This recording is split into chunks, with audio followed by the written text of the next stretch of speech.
memotong lidah, merontokkan gigi. Adalah dua kalimat mengerikan yang terus membayangi pikiran Aileen. Sayatan benda tajam pada lidah hingga terputus, dan juga deretan gigi yang dicabut secara paksa membuatnya meringis sendiri. Ia mulai menaruh curiga jangan-jangan Tuan Alfian Setio Darmawan ini adalah seorang mafia berbahaya. Dan apa tadi? Kawa? Apa maksudnya? Apakah yang dimaksud adalah kantor urusan agama atau kantor urusan ajal? Aileen bahkan tak memiliki nyali untuk bertanya. Kelopak matanya mengatup sembari menghela napas panjang. Entah kemana takdir akan membawanya. Yang pasti saat ini ia dalam keadaan ketakutan. Tangannya meremas ujung pakaian, kepalanya menunduk. Sejak mobil melaju meninggalkan kontrakan 5 menit lalu, tak ada sepatah kata pun yang terucap dari mulutnya. Hanya ujung matanya yang sesekali melirik ke samping. Alfian duduk sambil memangku anaknya, mendekap bayi mungil itu di dadanya. Kalau dilihat dari caranya memperlakukan baby boy, sepertinya dia laki-laki baik dan figur seorang papa yang penyayang. Lihatlah, betapa bayi kecil itu nyaman dalam pelukannya. Tetapi, jika sudah berhadapan dengan orang yang membuat masalah dengannya, mengapa ia jadi semengerikan itu sampai mau potong lidah dan merontokkan gigi segala? Aileen kembali meringis memikirkan itu. Kenapa? Aileen terlonjak saat tiba-tiba Alfian bersuara. Manik hitam legam lelaki itu, entah mengapa terasa sangat menakutkan baginya. Seolah mampu melahap tubuhnya tanpa sisa. Tidak. Saya tidak apa-apa. Tapi dari tadi kamu diam-diam terus menatapku. Ada apa? Katakan. Aileen tergugu. Dari mana lelaki ini tahu bahwa sejak tadi Aileen mencuri pandang ke arahnya? Apa dia punya indera keenam? Ayo bicara. Aileen menunduk, menggigit bibir bawahnya. Tutuan, apa boleh saya tanya sesuatu? Tanya Aileen tanpa berani menoleh. Iya kan? Tidak hanya sorot matanya yang menakutkan, tetapi sikap dingin dan irit bicara itu juga sanggup membuat Aileen merinding. Sejak mengenal Alfian, belum pernah satu kali pun Aileen melihatnya tersenyum. Wajahnya selalu kaku dan datar. Persis kanebo kering. Apa Anda benar-benar akan memotong lidah orang bernama Bima itu? Suara Aileen terdengar gemetar ketika menanyakan hal itu. Galih yang duduk di samping sopir langsung melirik ke belakang melalui kaca spion. Benar. Siapapun yang berani bicara sembarangan tentangku akan kehilangan lidahnya. Memangnya kenapa? Alvin membalikkan pertanyaan. Aileen menelan saliva.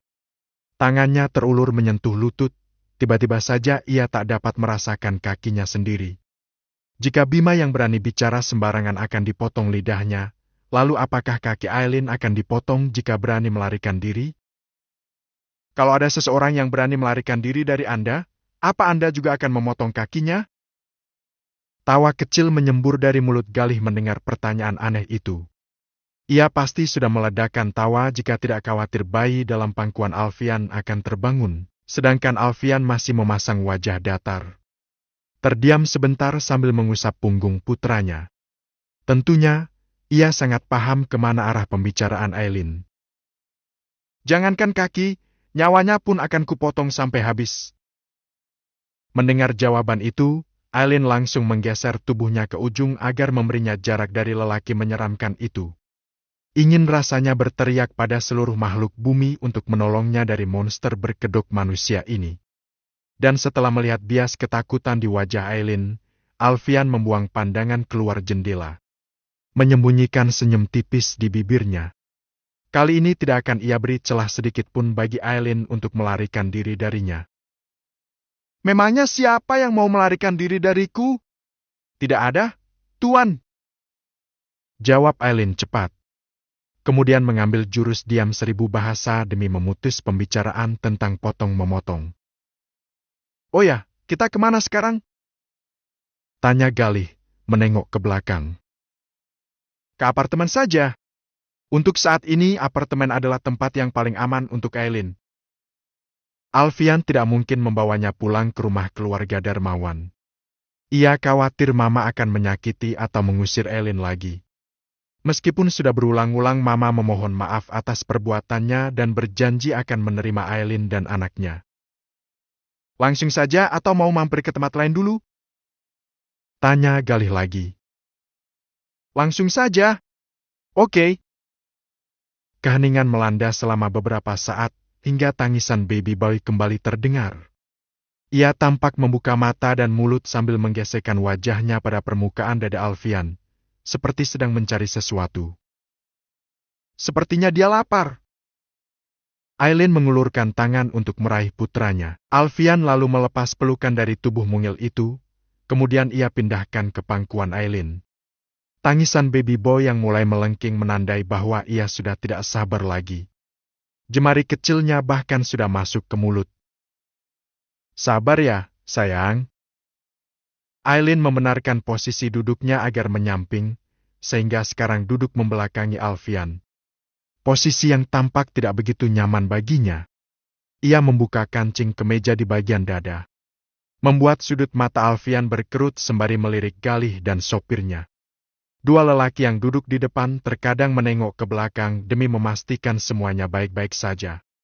Bukankah ini berbahaya? Sebentar. Sambar Alfian, melepas jas mahal yang dipakainya, lalu gunakan untuk menutupi bagian depan tubuh Eileen. Hei, kalian! Jangan menengok ke belakang kalau tidak diminta. Baik, Tuan. Ucap sang sopir tanpa berani lagi melirik kaca spion. Sementara Galih menyandarkan punggung sambil memainkan ponselnya. Posesif sekali bapak satu ini. Gerutu Galih dalam hati. Butuh 1 jam untuk tiba di gedung pencakar langit itu. Mobil berhenti di basement. Ketika hendak membuka pintu mobil, Alfian melirik Eileen yang sudah terpejam dengan menyandarkan bayi di dadanya. Napas Alfian terasa sesak melihat wajah letih Eileen. Tak terbayangkan bagaimana ibu dari anaknya itu menjalani 1 bulan merawat bayi seorang diri. Pasti sangat berat baginya. Tak tega membangunkan, Alfian memilih turun lebih dulu. Berniat menggendong Eileen ke kamar. Namun, baru menyelipkan tangan di bawah lutut dan punggung, wanita itu tiba-tiba membuka mata. Anda mau apa, Tuan? Tanya Eileen terkejut. Kakimu masih sakit kan? Biar aku yang gendong ke atas. Tidak usah. Saya bisa jalan sendiri. Jangan keras kepala. Kalau kakimu tambah parah dokter bisa saja memotongnya. Ucap lelaki itu membuat Eileen merinding. Pegang boy baik-baik. Eileen tak lagi menolak. Ia merapatkan kedua tangan memeluk putranya. Alfian membopongnya menuju sebuah lift khusus yang akan membawa mereka menuju lantai teratas. Sementara Galih dan sopir tetap mengikuti di belakang. Sepanjang lift bergerak ke atas, Eileen terdiam. Berada dalam posisi sedekat ini dengan Alfian membuat jantungnya seperti akan melompat keluar. Saking dekatnya, ia dapat merasakan hangatnya embusan napas lelaki itu. Aroma parfum maskulin yang menguar dari tubuhnya benar-benar memanjakan indera penciuman. Tanpa sadar Eileen menyesap, lagi dan lagi, seolah aroma tubuh Alfian adalah candu baginya. Hubungi seorang dokter wanita dan minta datang untuk memeriksa Eileen. Perintah Alfian pada Galih. Malam ini? Tentu saja. Dengus Alfian kesal. Tapi mana ada dokter yang mau datang mendadak di malam seperti ini? Aku tidak peduli. Bayar berapapun asal dokternya mau datang. Ucapnya tanpa bisa ditawar-tawar. Baiklah, aku akan hubungi dokter Kamila nanti. Sejenak Eileen mendongak menatap wajah Alfian. Sikap Alfian menciptakan rasa hangat pada hatinya. Untuk pertama kali Eileen merasa terlindungi oleh seseorang. Pintu lift akhirnya terbuka. Di lantai teratas gedung itu hanya ada 1 pintu, yaitu unit penthouse milik Alfian. Eileen masih ingat pertama kali ia diseret memasuki tempat itu.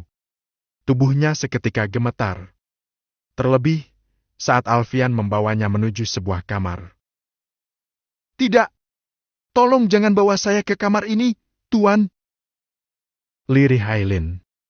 Suaranya gemetar, keningnya berkeringat dan matanya berbalut kristal bening. Memangnya kenapa? Saya takut. Saya bisa tidur di lantai, asal jangan di kamar ini. Bayangan malam kelam itu terlintas jelas dalam ingatannya. Di kamar inilah dulu Alfian menjamah tubuhnya secara brutal, tanpa ampun. Bahkan ketika Aileen memohon untuk menyudahi pergumulan panas itu, Alfian tak peduli. Malah semakin menghujam dengan kasar.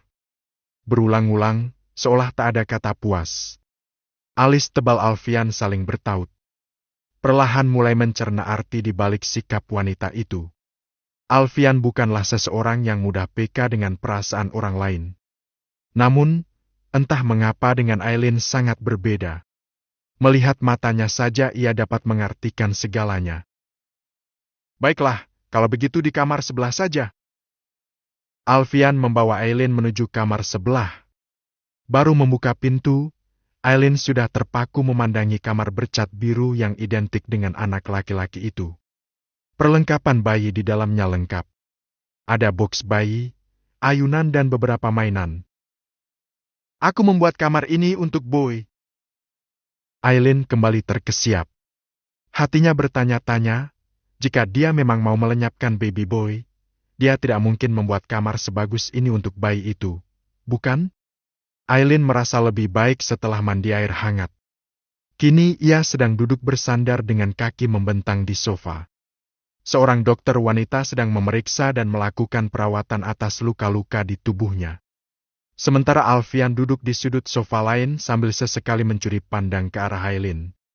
Bibirnya terkatup rapat demi menahan tawa. Betapa tidak, Aileen terlihat sangat lucu dengan piyama milik Alfian yang tampak sangat kedodoran di tubuhnya. Tidak ada luka yang serius, kan? Tanya Alfian hendak memastikan. Sejauh ini tidak ada luka serius. Ini hanya lebam yang akan sembuh dalam beberapa hari. Jawab sang dokter sambil tersenyum ramah. Namun, jawaban sang dokter tak langsung membuat Alfian bernapas lega. Ia harus memastikan benar-benar bahwa Aileen baik-baik saja. Bekas operasinya bagaimana? Periksa sekali lagi dan pastikan tidak ada yang perlu penanganan serius. Jangan khawatir, Tuan. Tidak ada masalah dengan bekas operasinya. Saya akan resepkan obat untuknya setelah ini. Setelah memastikan semuanya aman, sang dokter menuliskan sebuah resep dan berpamitan. Alfian meminta sopirnya untuk segera ke apotik demi menebus resep obat. Suasana pun menjadi lebih tenang.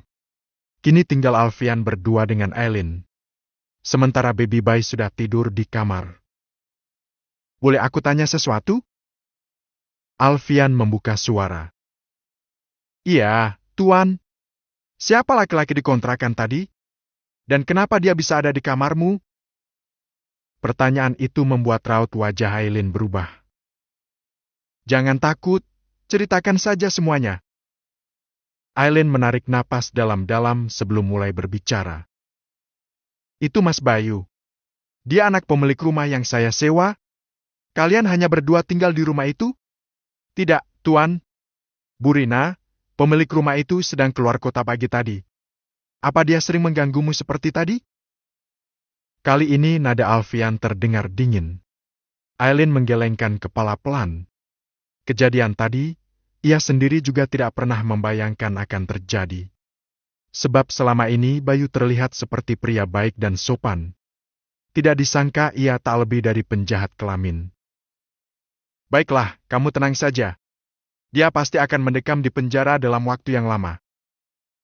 Aileen tak menyahut. Sebenarnya ia tidak peduli dengan Bayu. Kemanapun Alfian membawanya terserah. Yang sekarang ada di pikirannya adalah Bu Rina. Perasaan wanita baik itu pasti hancur jika mengetahui putra semata wayangnya sekarang mendekam di kantor polisi karena berniat melecehkan seorang wanita. Sekarang lupakan saja tentang manusia tidak berguna itu.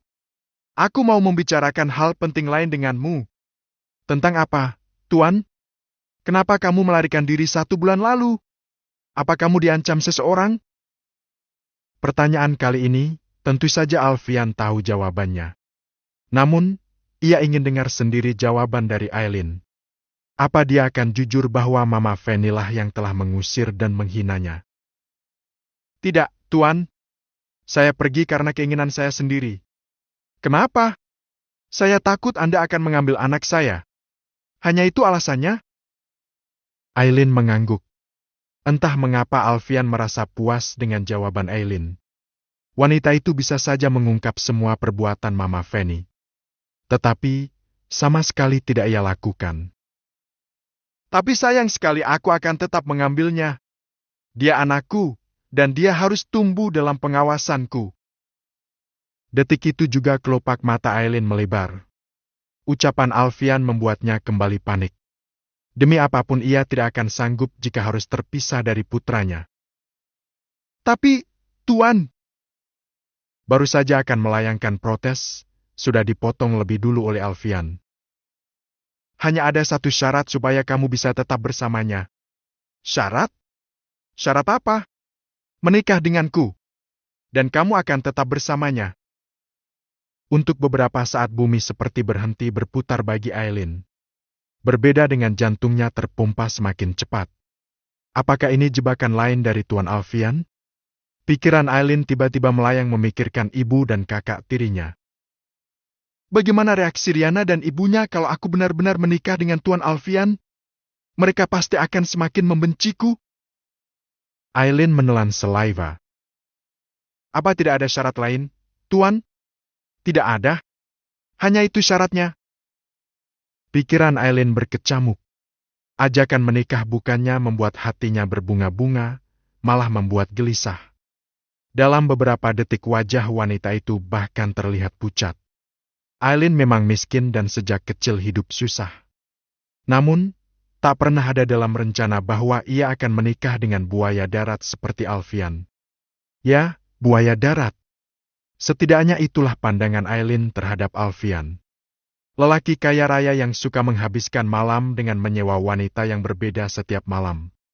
Bisa saja Alfian pernah memiliki malam 1 miliar dengan wanita lain.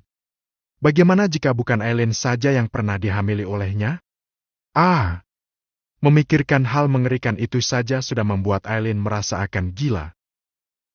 Sebelum itu, apa boleh saya menanyakan sesuatu? Boleh. Tuan, Anda pasti sering menghabiskan malam dengan wanita berbeda.